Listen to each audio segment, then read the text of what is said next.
Hello and welcome to Health Live at Seniors Today. It was World Cancer Day on February 4th. And every year for the last few years, we've been doing a special session on cancer around this day. And today we have great pleasure in welcoming Dr. Sachin Almel, who's consultant oncology at the PD National Hospital and Medical Research Center at Khar in Mumbai. Before I welcome him, I'm going to introduce him. Dr. Sachin Almel is a very senior medical oncologist. He has passed his MD in general medicine from the Government Medical College in Surat and has done his DM in medical oncology from the Gujarat Cancer and Research Institute in Ahmedabad. He was a fellow under the aegis of the Varun Mahajan Memorial Trust at the Memorial Sloan Kettering Cancer Center in New York. Welcome to Dr. Sachin Almel. How are you, doctor? I'm great. Thank you for that kind introduction. Today, we have invited you, doctor, to speak about improving quality of life for older adults with cancer. And, it's a topic which concerns a whole lot of people who are senior citizens.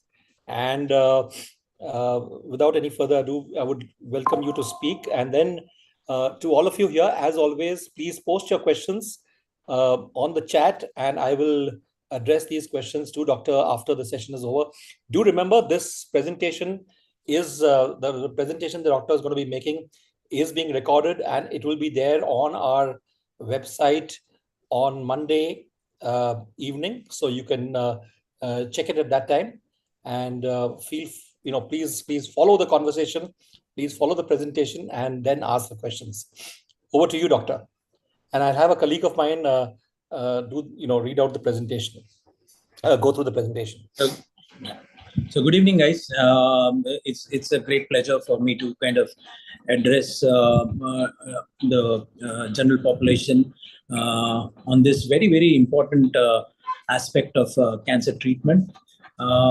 As we all know that the advances that have happened in the cancer medicine, or for that matter in medicine, we are getting to see that the average expectancy of life has significantly increased, and which is why now we are facing many patients in our OPD who are, you would say, would be in the elderly subgroup.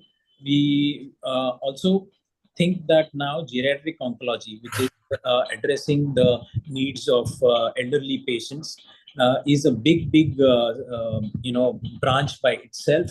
And that is why I thought that this was a great initiative to actually ask me to talk about this important aspect. So, as we all know, as the life expectancy is increasing, the incidence of cancer is also increasing. It has become fairly common in the older adults. Treatment can generally be very difficult and challenging in this group of patients. So, how do I kind of change this slide? Can someone help me? Yeah. Thank you. So, can we go on to the next one? So, it's not just treating the cancer alone which is important. We need to kind of be aware that just curing the disease alone doesn't suffice. We also need to always keep in mind that while doing the treatment, we're able to maintain a decent quality of life for all our patients, more so our elderly patients, where we always want to ensure that the person should feel physically, emotionally, and socially connected, and should not face a situation where he is becoming dependent on the society. And the very important aspect, the most important aspect of any cancer treatment would be controlling the pain, not just the pain, and also maintaining a good emotional well-being and staying connected with people around them. Next, please. So, why is it so important that quality of life should be addressed in elderly patients with cancer?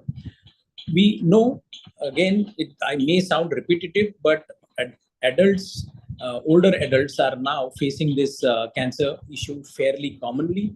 And it is the focus of all the medical oncologists and all the treating oncologists to see to it that they are made to go through with the treatment fairly comfortably, and at the same time they should remain they should themselves feel that they are still having a meaningful existence. So our focus should be in making them feel comfortable, happy, and supported throughout the treatment. And as I go through in the talk, I'll tell you how important it is also for the other caregivers in the family, which they also play an important role in the entire management of the cancer patient in the elderly population. Next one. The cancer in the elderly people is typically, a problem. Not just the health, the cancer itself is one of the issues. The majority of these patients have multiple other comorbidities, and tackling these comorbidities is also one of the aspect. Majority of the patients which we would encounter in our practice would obviously will be patients of diabetes. They will be hypertensive. They would be having other issues. Maybe it is a second cancer for them, so they already have a baggage of the previous cancer which they faced in their lives, probably in their younger age when they were kind of fit enough to fight it. But now at this age, when they're old, to fight the disease again becomes a big challenge. So always in our practice, we tend to emphasize the fact that the treatment, the protocols which have been designed, have always been designed keeping the Western population in mind. There have been very few studies which have happened taking into account the Asian subpopulation. Now, things have changed, obviously, since last 10, 15 years. India, as well as the other Southeast Asian countries, have a phenomenal global presence now as far as trials are concerned. And therefore, we are getting data about Southeast Asian population as well as Indian population. And we are trying to customize the treatment to the needs of our subpopulation. So it is very imperative that the treatment be adjusted, not just only on basis of their age, but also we need to know what is the performance status. What do you mean by performance status? Performance status means what is the overall health status of the patient, whether he is bedridden, whether he is able to move around, carry out his own activities. All those kind of things matter. And when we factor in these things, then deciding on treatment becomes fairly simple. Next one, please. So the approach has to be a holistic approach. I know this is a very cliched term, holistic cancer care. A lot of people, that those who must have spoken to you must have talked about holistic cancer care, but it is very important. We need to work as a team: the doctors, the nurses, the physical therapists, the psychotherapists, social workers. Each one of them has a major role to play. Also, it is very important that we need to adopt an approach which not just helps manage the symptoms of the patient, but we also need to improve the quality of life for the patients. Next one. So when we talk about the quality of life, very important is managing the physical health, encouraging the patients who are elderly to be very active. Try to involve them in various physical activities. Here, the role of the physical therapist and also the local caregivers they play a major role. We need to kind of emphasize that they should do yoga or maybe some other form of exercise. Simple walking exercise, going for walks also helps. I always kind of tell all my patients that some form of physical activity, whatever the patient is comfortable with, should be encouraged, and they should be asked to do it on a regular basis. Also, we focus a lot on minimizing the side effects from cancer treatments like fatigue, pain, nausea, vomiting, etc. Next one. So, but the one thing which everyone dreads, any patient with cancer dreads, or for that matter, even the doctors have, a bit of a reservation in accepting this, but I do accept that pain has been the major symptom that most of our patients face, and living with pain is the most unwanted thing that one can have, and therefore alleviating this pain could be a major game changer for majority of these patients who are undergoing treatment. So it is our duty as medical professionals that we should address this pain aspect of cancer very aggressively. And it's very difficult to get the simple pain medications which are available over the counter is easy to procure, but these medications may not be very helpful in controlling the pain. They would need stronger drugs like morphine and pyragisate, and those kind of drugs which require prescriptions, and therefore we need to be at the beck and call of the patient and the their team of caregivers to manage the pain sufficiently enough. Next one. So another major symptom with any cancer treatment or for all those patients who are undergoing treatment is the fatigue. And managing fatigue is again very challenging as managing the pain. It is something which we always feel that we doctors somehow have not been able to kind of address this issue adequately. But yes, simple strategies, as I already mentioned: adequate resting, getting good sleep, prioritizing the task, what you want to do through the course of the day, manage your day, you maintain a diary that these are the things that I want to do during the course of the day, and prioritize those tasks. And simple exercises, as I already mentioned, simple like half an hour of simple walking, even within the house. Some of the patients may not be very comfortable going out because they may be unstable on their feet and may be worried about falling. And with thanks to the great roads that the BMC has, it always is a dangerous kind of proposition for elderly people to walk on these roads, and also the traffic issues and other issues, so pollution and all of that. The senior citizens always are very worried about these aspects, and I completely empathize with those issues. But despite that, I would say, yeah, you still would have a space. Maybe you walk in your own house, maybe you have a terrace, you can go there and maybe have a small walk, maybe 10-15 minutes. That keeps your mind active. It acts as a diversion from the current issues and makes it easier for you to go through with the treatment. Coming to the next slide, we basically another important side effect of all the therapies that we administer for cancer is nausea. And but having said that, nausea is now adequately managed. We have excellent drugs which can help in managing nausea. Majority of our patients are now nausea free because of these new medications. Loss of appetite again is a major issue, but I always tell all my patients that, look, get a diet chart from the dietitian and stick to that plan. Now, whether you are hungry, whether you're not, see that you have small frequent meals. Even if you are able to stick to the diet plan, the diet chart plan, even 70 to 80% of it, if you are able to do it, I think it is a good enough thing for you. And always have small frequent meals. Stay adequately hydrated.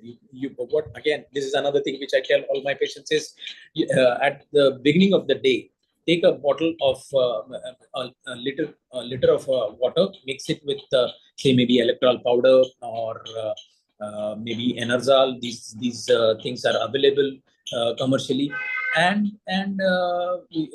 fill it and keep it as per the temperature that you want, room temperature or refrigerated, whatever. And throughout the day, keep sipping through that. This is a very healthy habit. You keep hydrating, not just hydrating, you are also having a good electrolyte balance within your body, because you're consuming electrolytes along with the water, and that really helps, because majority of the side effects like nausea, vomiting, if it happens, causes electrolyte imbalance. But if you're hydrating yourself well, it might help you in going through with the treatment comfortably. Next. Now, maintaining physical activity has been the emphasis. You may be thinking that why am I emphasizing so much? Because physical activity not only keeps your mind in shape, it keeps your body in shape, and therefore it always is the key in keeping the energy levels up and preventing any further negativity that can creep into your mind. So gentle activities, walking, stretching, yoga, these are the things that I would recommend. Next one. There could be other issues, as I told you. Treating an elderly with cancer, we are not just treating the cancer alone. You are basically dealing with other health issues like diabetes, hypertension. Patient maybe cardiac patient must have had transplant, or maybe PTCA, which is by plasty, coronary angioplasty in the past. So we need to keep these things in mind also when we are devising the treatment plan for these patients, because many of our drugs, the chemotherapy drugs, could be cardiotoxic, and therefore we need to be very, very careful in identifying these patients before we start any treatment, and tailor cut the treatment or customize the treatment in a way that we don't jeopardize their previous ailments. And therefore it is very important that we know exactly which drug would be effective as well as friendly with the patient's previous condition. Next one. Can I have the next one, please? Yeah. What we generally again face in our patients is, how are we going to manage their mental health and emotional well-being? This is probably the most difficult part. Whenever I get an elderly patient with cancer in my clinic, the first thing that they come and tell us is, look, we have lived our life. We don't want to suffer pain, and we want to kind of not do any further investigations, nor we want any treatment for this. And the diagnosis of cancer itself kind of depresses them. It is a very, very common finding in our society these days that the couple is staying alone here in India or Mumbai, whatever, and the children have flown the nest and they are staying abroad. And then the cancer comes in one of the elderly, one of the couple, and they are diagnosed with the cancer. This is the most difficult part now, because the children, they are very upset about the diagnosis. The parents here who are staying here, they are ill-equipped to handle the stress of the diagnosis, the stress of the treatment, the stress of traveling to the hospital every day for the treatment, the side effect management. All of that becomes a very stressful thing for them. And so majority of these patients feel that rather than doing the treatment, probably not do anything and embrace the eventual outcome. But my feeling here is slightly different. My philosophy is different. I would rather want to counsel them. I would tell them that just it's not so easy to not do any treatment and pass away comfortably, because it wouldn't happen so, because you would suffer the the pain and the other associated symptoms of cancer. And therefore treating cancer also sometimes is necessary, even if you are not curing the disease, but treating the disease itself may bring down the symptoms to some extent or to a manageable extent, and that probably would translate into a better quality of life for the patient as long as they are alive. So it is very important to kind of keep counseling them, telling them that, look, even if you don't have enough support here, we are here to help you out. There are a lot of non-governmental organizations which look into these kind of patients. They sort of provide social support, and that is very important. And that as a whole, we are trying to not only address their anxiety or their depression about the treatment and the diagnosis, but also we're trying to make their mental health robust so that they can go through with this treatment. Next one. And it's very important that we have a counselor as a part of our team. Next one. I just mentioned about this. So the next one slide. Yeah. So in this, please, can I have the next slide, please? Yeah. So basically, we in our team, we always see to it that we have a counselor, a social worker, and also a psychiatrist addressing not the mental health. Physical health, we are looking after it anyways, but it is also equally important for us to look at the mental health. Next one. So what are the three major domains of social support in cancer management? The three major domains, obviously, as I mentioned, the emotional support, which will come from the family. This generally in our society is not a major problem because we have good enough family support. We extended family. We have well-wishers, friends. So emotional support generally is not too much of a problem, barring the scenario which I told you where the couple is staying all alone and the children are not here. So besides that, I think most of the other aspects of emotional support are generally managed. And it's also important for everyone to kind of the patient and the caregivers to keep sharing with the treating physician the information, whatever they can provide us with, whether the patient is facing a lot of anxiety, depression, stress. All of that should be conveyed to the treating doctor, so that makes life fairly simpler for the treating physician. And also, time to time, social media has always been a great support. In majority of these situations, we always encourage them to be part of certain support groups. They basically help in, they can voice their opinions, they can ask questions about various things which are pertaining to their treatment as well as their diagnosis. I sometimes feel that if something is conveyed to them by a fellow patient who is undergoing the treatment, it hits the right spot in the patient rather than a doctor or a counselor or a caregiver telling them the same things. So I think it makes a whole lot of difference in encouraging them to be a part of such social groups. Next one. As I have constantly been telling, that communication is very important. Again, majority of the elderly patients, they bottle up their emotions. They basically are not very forthcoming in telling us what is happening with them, because they don't want to burden their immediate family with their problems. That is one major drawback which these elderly patients always have.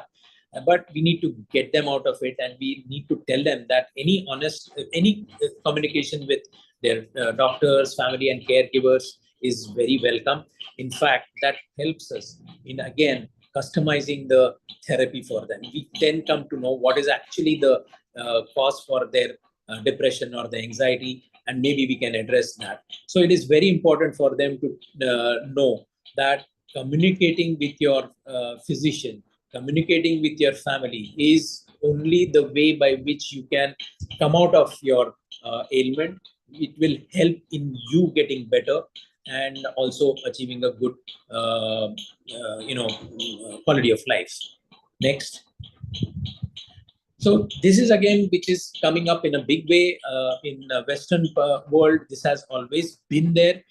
Support groups and peer support, like people who have finished their treatment and have gone back to their normal kind of life. They are part of this group, and they basically can inspire the people who are undergoing treatment to go through with it and fight the disease. And their advice always is very comforting, and it always is very helpful for the patients who are currently undergoing treatment to be a part of this.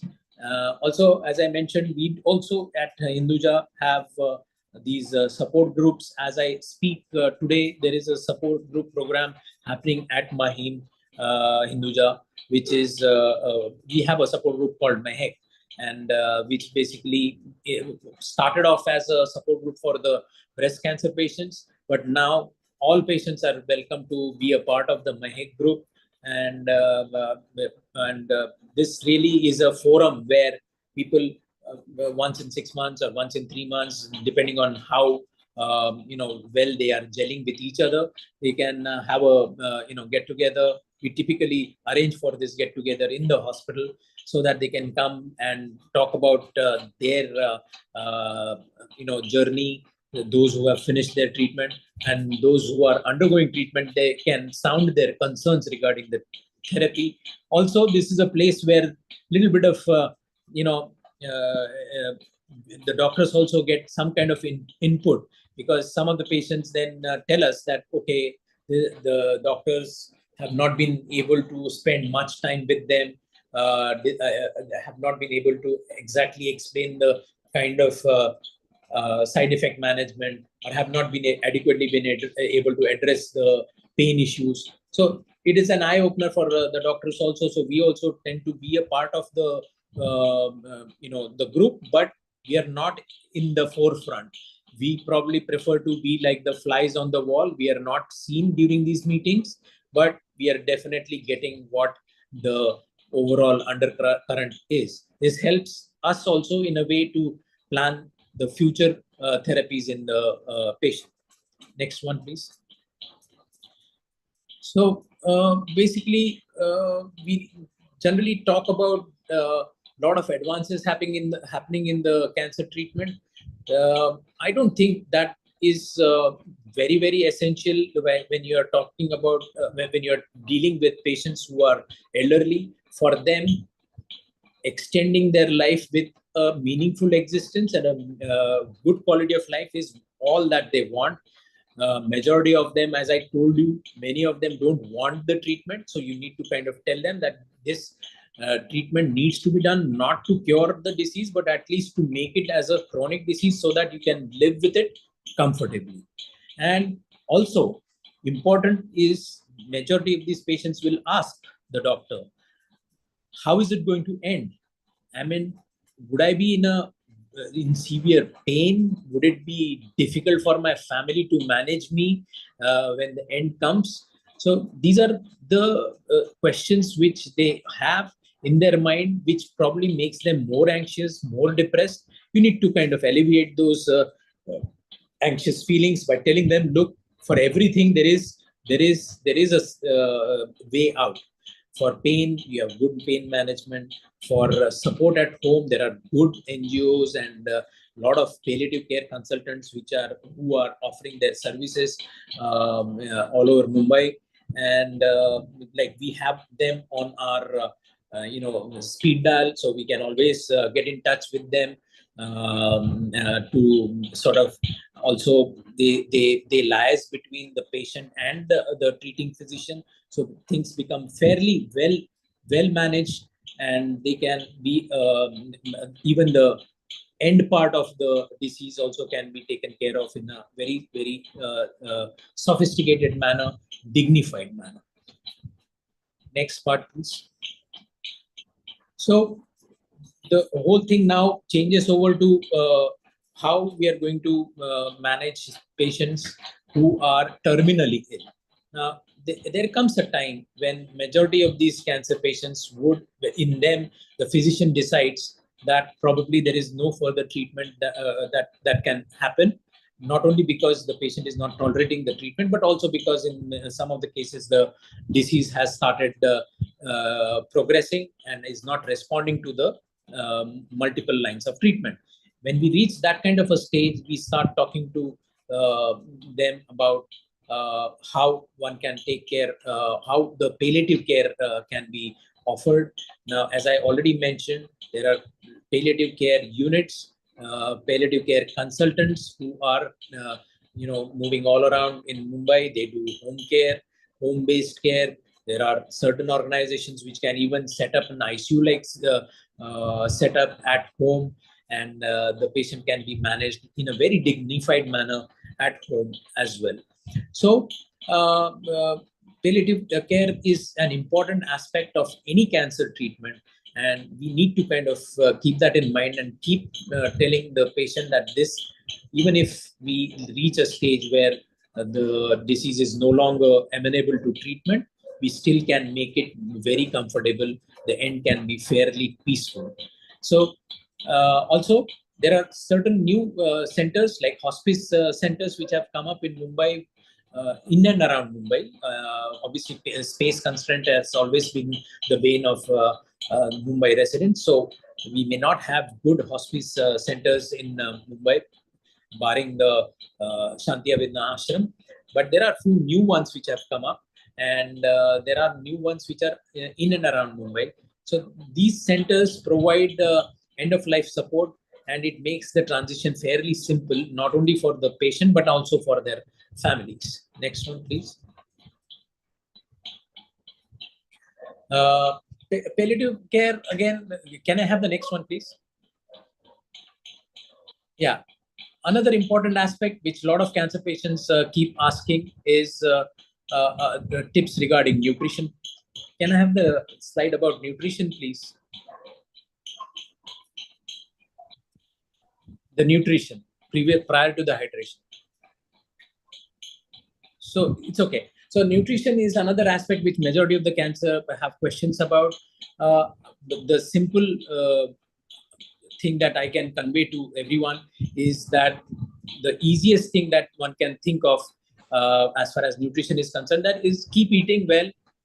Whatever little you can have. I generally don't have any dietary restriction for any of my patients. I tell them that you can have everything, but the bottom line is you should have small frequent meals, because majority of you would not be having adequate appetite. So I generally tell them that it is better that you have small frequent meals. It doesn't matter what you eat, but keep eating. Now, again, there is another question which a lot of my patients ask is about many fad diets are available. Like, I won't name those diets, but everyone is aware of those diets. I sometimes feel that those diets, rather than making the person happy, they make them more depressed, because they don't allow you to eat what you want. And that makes life even more miserable, because any which ways the appetite is low, you're not able to eat much, and there you still have those restrictions imposed on you. So keeping that in mind, I always tell my patients there is no dietary restriction. I would just want you to have whatever you feel like. As I mentioned earlier, right at the beginning of the talk, geriatric oncology has become a very, very important aspect of oncology practice, and it is an amalgamation of not just the geriatric medicine, general medicine. It is oncology also is a part of it, and palliative care is an important part of it. So it is very important we address the geriatric syndromes. We always know that these patients are multiple drugs. Polypharmacy is a major problem in these patients. So it is important for the physician to know that there are a lot of interactions with the drugs that they are already on. So it becomes very necessary for us to customize the treatment. And also, it's not just the control of the cancer, but it is very important that we control their symptoms and give quality life. Next one, after the nutrition. Go ahead. Yeah. Hydration, as I have already said, hydration is something which is very, very important. Majority of our drugs, we want them to be excreted fast. And for that, we always insist that maintain adequate hydration. You should not get dehydrated, because many of these patients are also having a problem of vomiting with the chemotherapy drugs. Although we try and prevent the nausea and vomiting with many other drugs, but still it is a problem. So we say that if you're vomiting a lot, see that you hydrate yourself well. Next.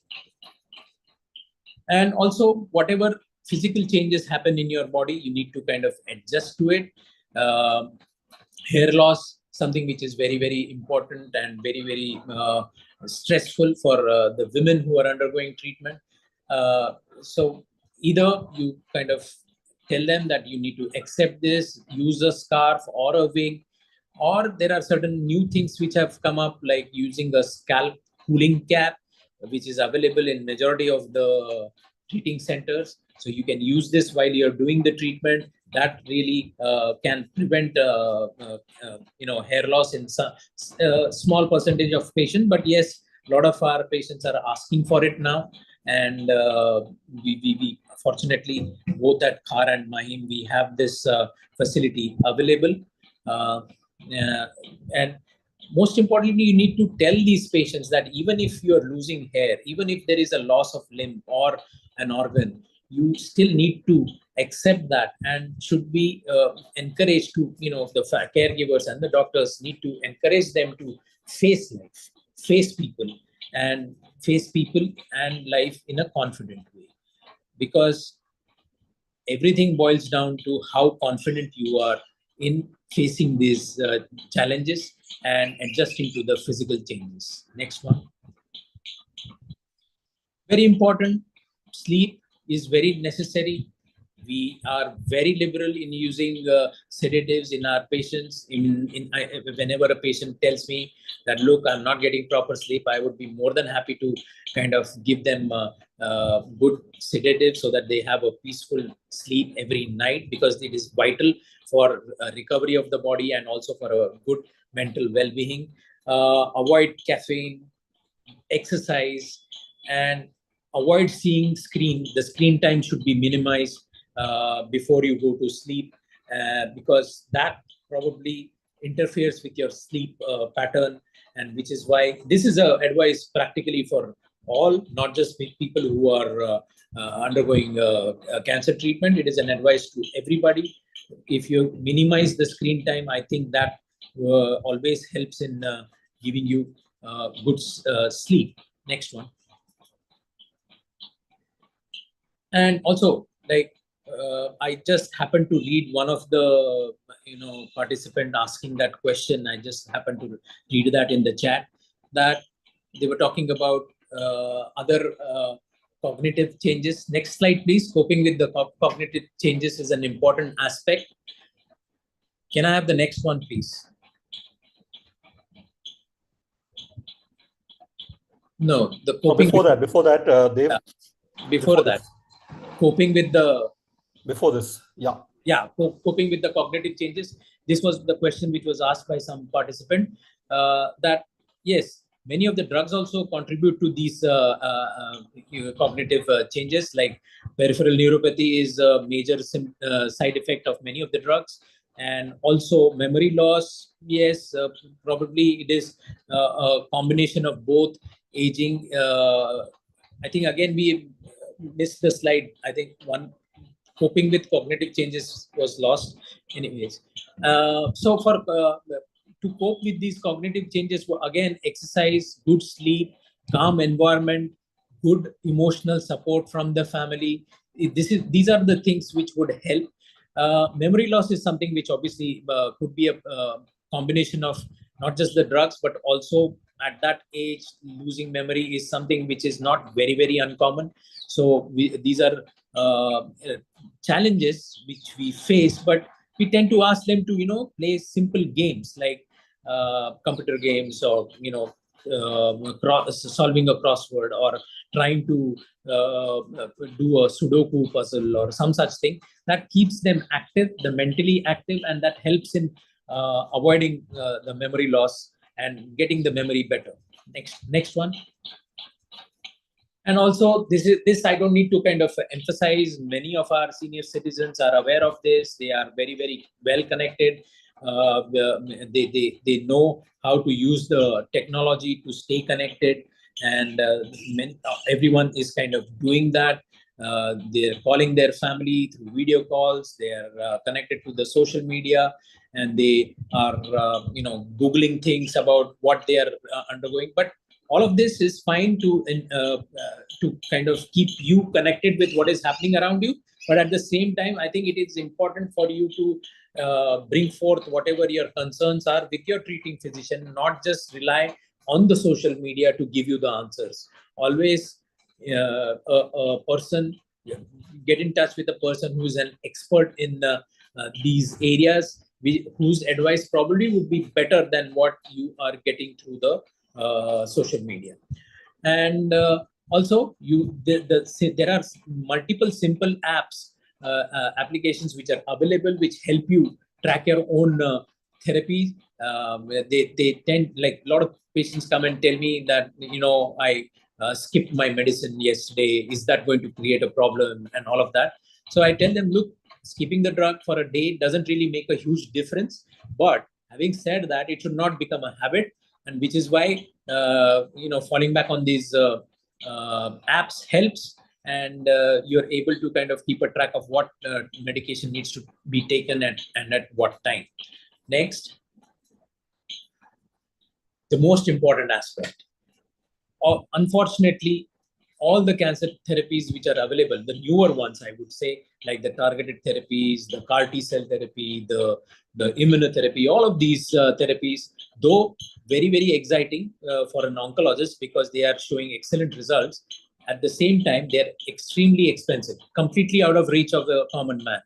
So with the help from the parent companies, and also with help from the government, we basically are getting many of these drugs at very subsidized rates. Also, it's been a great thing which is being done by the pharma industry. They support the patients. They have programs which are called as patient assistance programs, in which they are giving certain therapies free. So this really helps in not only the cancer physician, because he can offer these treatment. He knows that this disease can be treated well with immunotherapy. And fortunately, with these programs, they are able to offer that to a larger population of patients. But still, this remains a major drawback as far as cancer treatment is concerned. Majority of these drugs are very expensive. We all are working towards it. The oncology consultants all over the country, they tend to kind of keep talking to their respective governments, telling them that these are the things which need to be looked into. And fortunately, yes, some of the drugs which really have made a difference are getting cheaper. So that is one thing which we can look into. Also, we always, like at our hospital, there are some patients who tend to, I don't know, but the people who are participating today should know that Hinduja Hospital is also charitable hospital too, to some extent. Like only 20% of the beds which are there at Mahim are considered to be charitable beds. So we get a lot of patients traveling from remote areas of Maharashtra coming to Mahim for treatment. And fortunately, because of this charity which the hospital does, we've been able to give them the best of care, the latest treatment, and many of them have been doing very well. And herein also, I would like to highlight one fact, is the fact that we have a group of social workers who help us. And many of these patients, what happens is, after you have done a particular part of the treatment, once they go back to their remote places, they don't come back. And then once they again come back, the disease has again recurred, and then it becomes difficult to manage them. So these social workers have been very helpful, in the sense they provide accommodations in and around Mahim at very, very subsidized rates, which helps in housing these people. Also, they look into their transportation to the hospital, and that makes their treatment fairly simple. And it is our responsibility that we see to it that the treatment gets completed. So this is another good thing which we have been practicing at our hospital. Next one. And so, as I said, it's always, the diagnosis is overwhelming. And it is important that you need to communicate that with someone. If you are close with someone in your family or your friend or someone, you need to discuss it with them. If you don't have anybody, then reach out to the medical professionals. We would be more than happy to help you. Also, If after having done the medical consult, you still want help, you always can fall back on the many support groups which are available through the city. And as I always mention, that India is blessed to have a very strong family support, and which majority of the patients can fall back on to deal with this dreaded disease and come out of it with flying colors. Next. So it's not only important to treat the cancer in elderly. Yes, a lot of our patients are elderly. And as I already mentioned, with improvement in the therapies for the other diseases, cancer is now getting diagnosed more and more in patients who are above 60.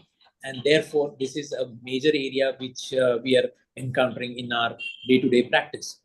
Just treating the disease and trying to just cure the disease should not be our only goal. I would always feel that looking into their emotional aspect, mental health is also equally important. And more important is the fact that you do the treatment, but at the same time, see that the patient is able to maintain a decent quality of life. Eventually, that's what any patient would want, and more so the elderly patient. Thank you. Thank you very much, Doctor, for an excellent presentation. There are so many questions that have come in, but I'm going to just restrict it to the questions that are relevant to this topic today. So all of you here, we are going to be recording the questions, and we will ensure that they are addressed in some form or the other in the next few weeks. Dr. Sachin, very good presentation. Thank you very much. One thing which I wanted to mention to you is that we have a lot of people who are not from Mumbai, who are from other cities. What is the availability of palliative care and advisory services in smaller cities? For instance, people may be in Mumbai, but what about, say, in a place like, say, Kalyan, or they may be in Bombay and Pune, but in Satara, in Kolhapur, or other cities. What is the availability? So you're right. I mean, the tier 2 cities, or maybe the smaller cities like Kolhapur and others, may not be having the palliative care setups. But there are a lot of treating oncophysicians or medical oncologists who are basically dealing with palliative care. And in their own setup, like for example, you talked about Kolhapur. So Kolhapur, there is a big hospital which is run by Dr. Suraj Pawar, which is a big place, and he has a separate cell which caters to these kind of patients. And also, like you talked about Kalyan. Now, Kalyan, yes, you may not have something available in Kalyan itself, but yes, there are a couple of centers which are very closer to Kalyan, like Badlapur. There is one hospice closer to Badlapur. Then in Pune, there is one which is run by Cipla. In Mumbai, also, I told you, in Mumbai, because of space constraint, we don't have too many, but we can always go to refer these patients to these peripheral centers. Right. I must mention here that we are going to be doing a session on palliative care. We've had a few sessions on palliative care in the past. Doctor, we've had Dr. Raja Mayer, who's also associated with Hinduja, who's conducted a session. We've also had Dr. Eric Burgess, who runs a palliative care center, which is, of course, not for cancer, but we are planning to do a session on this. There are a few questions that have come in, which I'm going to take, which are concerning the topic here. This is from Shamla Ravi. Is it advisable to treat a 70-year-old with chemo if the disease is spreading fast? And how effective is stem cell therapy or immunotherapy? Now, again, this is a very, very sort of general question. Depends on what disease you're talking about. Now, for example, if it is, say, a pancreatic cancer, which has spread to the liver and to the bones and extensively spread in a 70-year-old, yes, in that age group, probably I would not be very, very keen to go ahead with aggressive management. I probably would be more concerned about maintaining a decent quality and a pain-free life. So in that, I would just do palliative care. But if you have a patient who has significant disease burden, and the diagnosis is that of a, lymphoma. In lymphoma, I would definitely be very keen to get it treated, because lymphoma is typically considered to be a curable disease. And we can definitely customize the treatment for a 70-year-old in a way that they can tolerate the treatment and at the same time achieve a cure for the disease. We have a question from Mr. Syed Rizwan Haidar.